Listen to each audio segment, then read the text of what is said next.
สวัสดีครับวันนี้เราจะมาทำบวยไซรัปบวยเสร็จบวยที่เก็บมาจากสวนวันก่อนนะครับ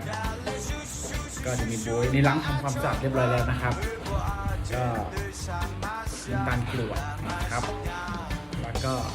ขวดโหลอันนี้ก็ล้างทำความสะอาดแล้วก็พัชเจอร์ไรเรียบร้อยแล้วนะครับ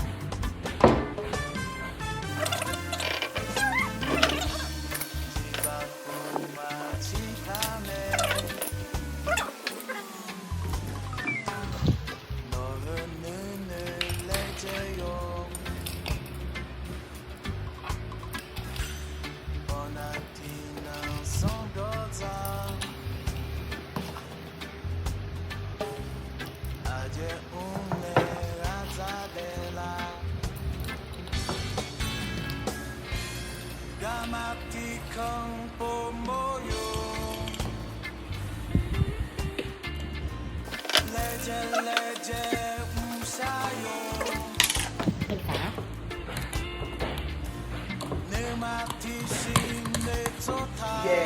ได้แล้ว1 ขวด